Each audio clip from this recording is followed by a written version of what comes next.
Hello everyone, this is Ashutosh. साइंसपुर के इस चैनल पर आप सभी का हार्दिक स्वागत है। आज की इस क्लास के अंदर हम बात करेंगे रदरफोर्ड का स्वर्ण पत्थर प्रयोग। जो रदरफोर्ड थे उन्होंने स्वर्ण पत्थर प्रयोग किया, वो क्या था देखिए। रदरफोर्ड ने क्या किया, उन्होंने क्या किया, एक लेड के बॉक्स से, जिसको हमने क्या नाम दे दिया, अल्फा कंस्ट्रो, उसके अंदर क्या दिया, रेडियम। रेडियम पर जैसे ही हीलियम के नाभिक को प्रवाहित किया तो क्या हुआ, अल्फा कणों का विसर्जन हुआ, अल्फा कण निकले। अब ये अल्फा कण थे, ये किस पर जाकर टकराए, ये अल्फा कण जाकर टकराए सोने की पतली पन्नी के ऊपर। ये पन्नी की मोटाई क्या थी, 4 इंटू 10⁻⁻5 सेंटीमीटर।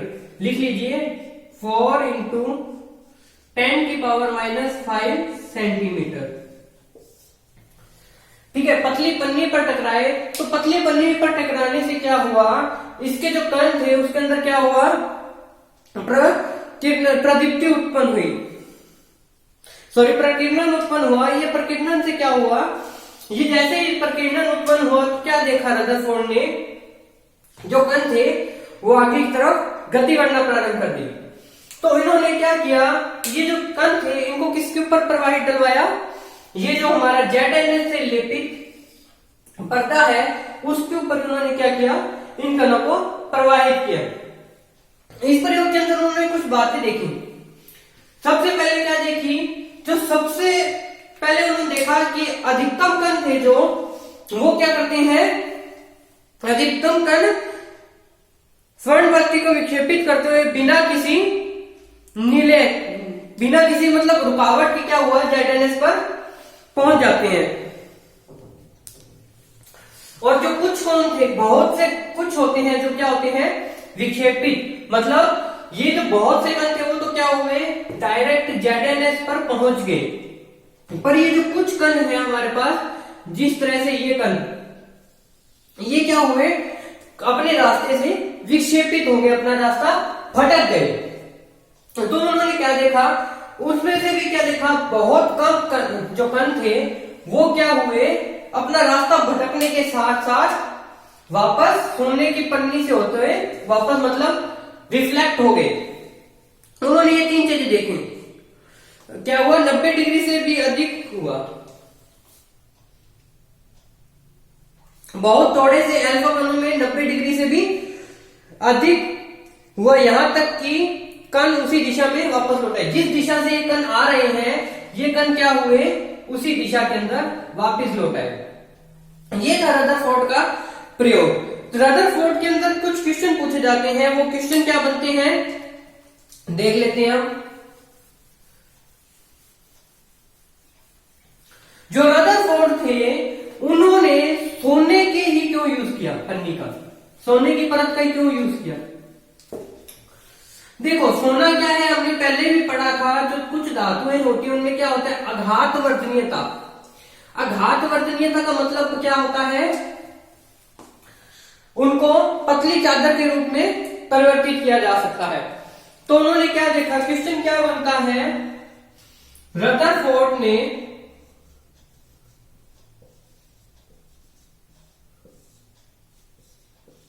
अपने प्रयोग में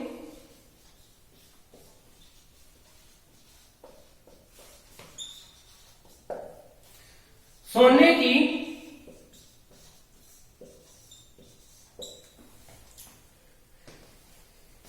परत का चयन क्यों किया।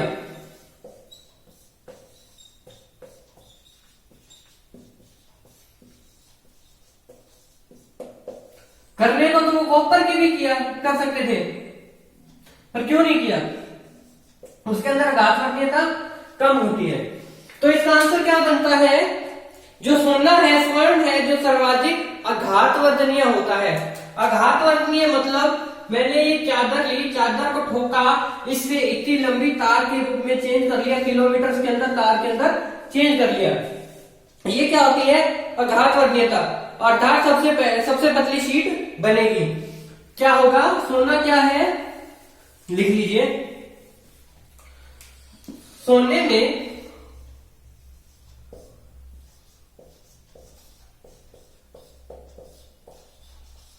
सर्वाधिक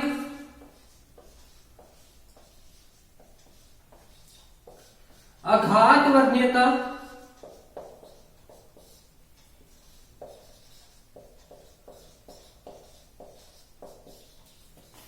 ऑब्लिक पतली शीट के रूप में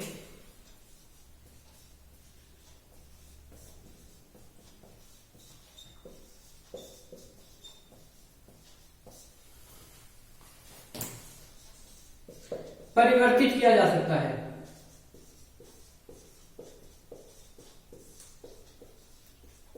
क्या है? सोने में सर्वाधिक आघातवर्णीयता अर्थात पतली शीट के रूप में परिवर्तित हो सकती है, इसलिए सोने की चादर का हम यूज करते हैं। अब दूसरा क्वेश्चन क्या बनता है हमारा, यूज करने को तो अल्फा कणों के लिए कुछ भी यूज कर सकते थे, पर रदरफोर्ड ने क्यों हीलियम का ही यूज किया?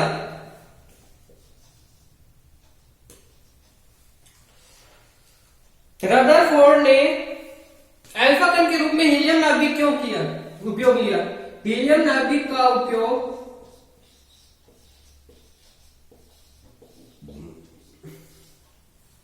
अल्फा कण के रूप में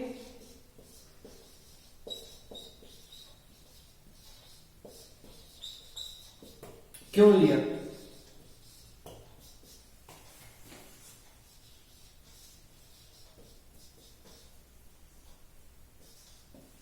क्यों लिया अल्फा कण के रूप में? क्योंकि हीलियम सबसे हल्की उत्कृष्ट गैस है। इसका आंसर क्या बनता है? सबसे हल्की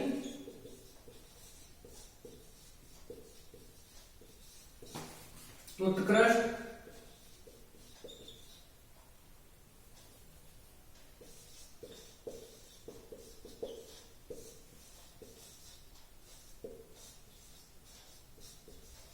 इसलिए हीलियम का उपयोग किया। नेक्स्ट क्या बनता है? ZNA से लेपित पर्दे का ही क्यों प्रयोग किया? पर्दा तो कोई भी यूज कर सकते थे वो, उन्होंने क्यों ZNA से लेपित क्या किया? सफूद दीप्ति। सफूद दीप्ति क्या होता है? सफूद दीप्ति मतलब किसी चीज को रोकने के लिए। सबसे ज्यादा सफूद दीप्ति किस में होती है? ZNS के अंदर होती है। ठीक है, तो क्या हुआ, उन्होंने क्या निष्कर्ष निकाले? डायग्राम बनाते हैं पहले तो। रदरफोर्ड ने जो प्रयोग किया उसका क्या प्रेक्षण किया, मतलब क्या देखा रदरफोर्ड ने? पहली बात तो क्या देखी रदरफोर्ड ने? रदरफोर्ड ने देखा जो अधिकांश कण थे, ये क्या है?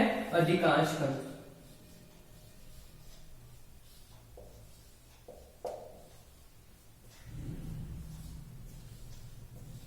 अधिकांश कण है तो ये क्या हुए? सीधे निकल गए। क्या पहला बनता है? पहला पॉइंट हमारा बनता है अल्फा अधिकांश अल्फा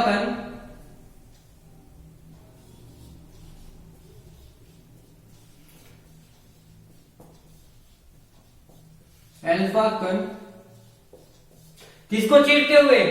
सोने की पत्थर को, स्वर्ण पत्थर को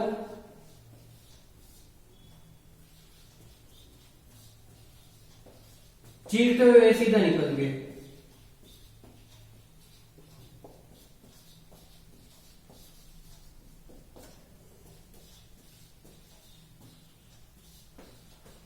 कईयों ने अपना रास्ता साफ कर लिया कि हमें सीधा ही निकलना है। फिर क्या हुआ? कुछ अल्फा कण थोड़े से कौन से विचलित, बहुत कम कौन से विचलित हुए, है ना? कुछ अल्फा कण क्या हुए? अल्फा कण अत्यंत कम कौन से?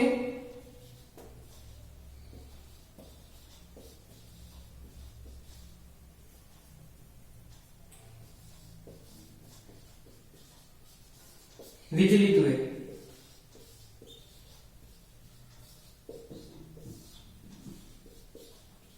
और क्या देखा उन्होंने? अत्यंत ही मतलब लगभग 20,000 में से एक या दो कण थे जो ये क्या हुए? बहुत ज्यादा या पुनः अपनी उसी अवस्था के अंदर लौट आए। तीसरा पॉइंट क्या बना, लगभग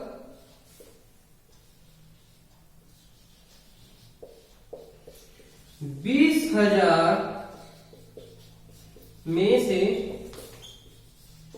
एक अल्फा कण पुनः अपने पथ पर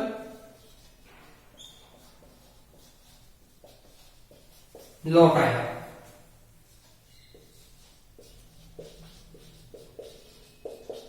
ये दोनों ने प्रेक्षण कर किए। अब निष्कर्ष क्या निकालते हैं वो,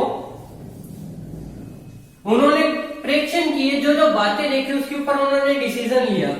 उन्होंने कहा कि ये चीजें होती हैं। उन्होंने कहा कि जो लगभग अल्फा कण है वो क्या करते हैं, स्वर्ण पत्थर को चीरते हुए, मतलब बिना किसी बाधा के निकल जाते हैं,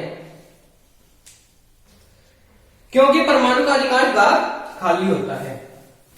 उन्होंने कुछ बातें कह दी, उनकी बातें ये थी, देखो पहला निष्कर्ष क्या था उनका, निष्कर्ष के अंदर पहला उन्होंने कहा अधिकांश अल्फा कण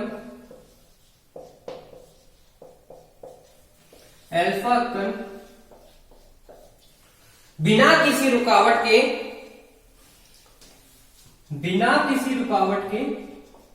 सीधा निकल जाते हैं।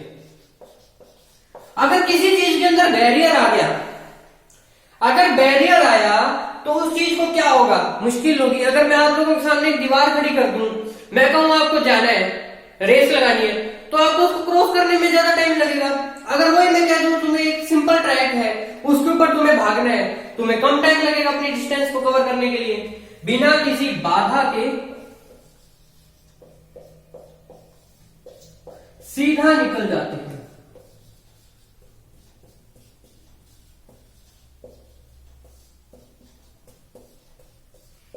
क्यों होता है ऐसा, क्योंकि अल्फा जो परमाणु है उसके अंदर अधिकांश स्थान क्या होता है, क्योंकि परमाणु का लगभग जितना भी उसने स्पेस घेरना है वो क्या होगा, फ्री होगा।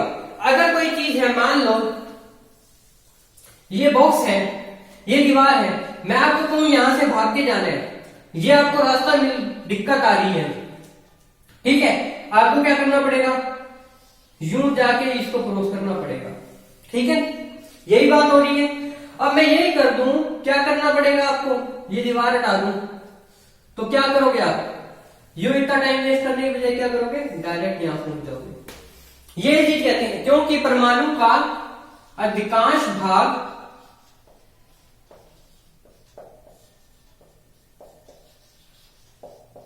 खाली होता है।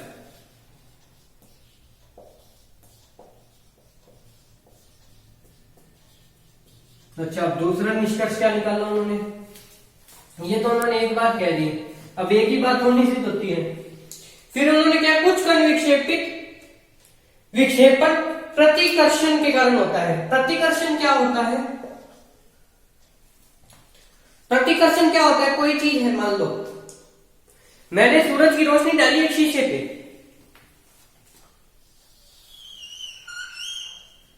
ठीक है, मैंने क्या किया, सूरज की यहां से, ये सूरज है, यहां से रोशनी डाली किसी शीशे पे। अगर शीशा जमीन के ऊपर सीधा पड़ा है तो रोशनी क्या होगी, उसी दिशा के अंदर, ऊपर की तरफ आसमान में, जिधर से आई है उधर की तरफ वापस निकल जाएगी। प्रतिकर्षण क्या होता है, वो इनका मैग्नेट का एग्जाम्पल लेते हैं। चलो, सबसे इजी एग्जाम्पल है मेरे पास ये, नॉर्थ पोल नॉर्थ पोल। अगर ये नॉर्थ और साउथ होता तो क्या होते, ये आपस में नॉर्थ और ये साउथ, ये आपस में चिपक जाते, एक दूसरे को अपने पास बुलाते। जैसे ही मैंने नॉर्थ और नॉर्थ पोल एक जैसे पोल रख लिए तो क्या हुआ, इन दोनों में लड़ाइयां होनी शुरू हो गई। एक कहता मैं ज्यादा ताकतवर, दूसरा कहता मैं ज्यादा ताकतवर। इसलिए क्या हुआ, वो कण क्या हुए, वापस अपनी अवस्था के अंदर लौटाए। तो लिखो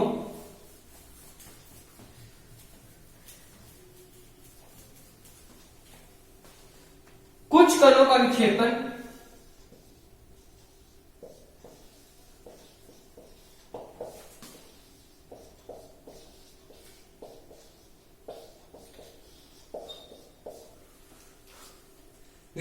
प्रतिकर्षण के कारण होता है।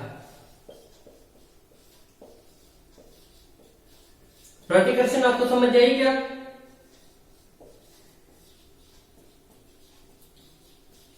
प्रतिकर्षण के कारण होता है, अर्थात परमाणु पर संपूर्ण धनावेश सकेंद्रित रहता है। सकेंद्रित मतलब उसके ऊपर पूरा जो फोर्स रहेगा वो किसका होगा? धनावेश का होगा। और जो इस संपूर्ण धनावेश वाला भाग होता है उसको क्या कहते हैं? संपूर्ण धनावेश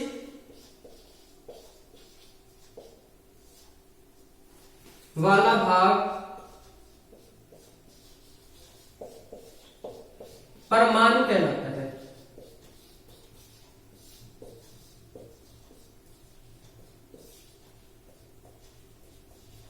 क्या कहलाता है? परमाणु कहलाता है।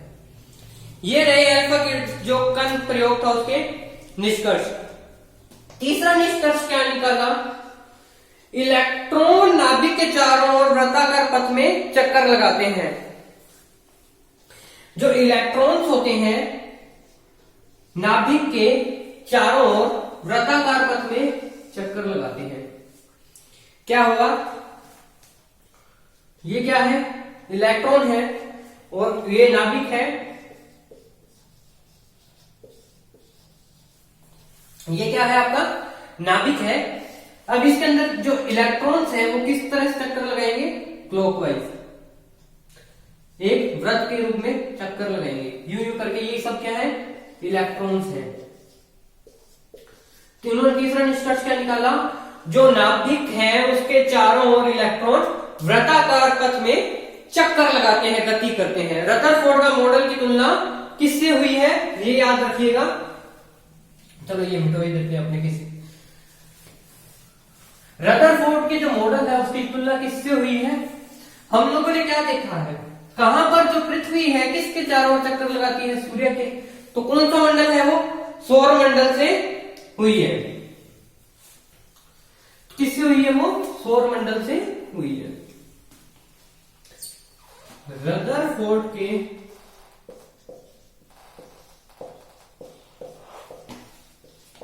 मॉडल की तुलना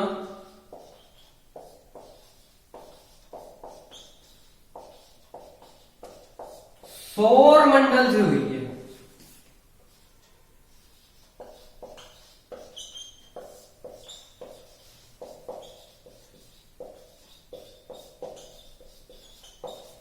किससे हुई है? सौर मंडल से हुई है। आई होप आप लोगों को यहां तक समझ आया होगा। रदरफोर्ड का मॉडल था ये थोड़ी सी क्या है कि थोड़े से बोरिंग टॉपिक्स हैं।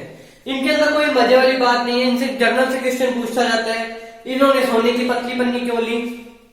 क्योंकि सबसे आकाशवाणियां थी। हीलियम को क्यों चुना? बाकियों को क्यों नहीं चुना? सबसे हल्की उत्कृष्ट गैस थी। नाभिक के चारों ओर कौन चक्कर लगाता है? इलेक्ट्रॉन चक्कर लगाता है। रदरफोर्ड की मॉडल की तुलना किससे की गई है? सौर मंडल से की गई। ये 4 या 5 क्वेश्चन ही बनते हैं। इसके अलावा इस टॉपिक से कोई क्वेश्चन नहीं मिलेगा आपको। और एक क्वेश्चन और बनता है, डाल्टन का जो नियम है वो क्या कहता है? डाल्टन ने किस तरह का था? जो पूरा धनावेश है, धनावेश के अंदर क्या है? इलेक्ट्रॉन क्या होते हैं? बीज के रूप में व्यवस्थित होते हैं। किस लिए? उसको उदासीन बनाए रखने के लिए या उसको संतुलन बनाए रखने के लिए। ये था हमारा रदरफोर्ड का मॉडल। इससे पिछली क्लास में हमने किया था डाल्टन का। ठीक है, अब हम नेक्स्ट क्लास के अंदर बात करेंगे हम जो रदरफोर्ड का मॉडल था उसके अंदर क्या क्या कमियां रह गई थी।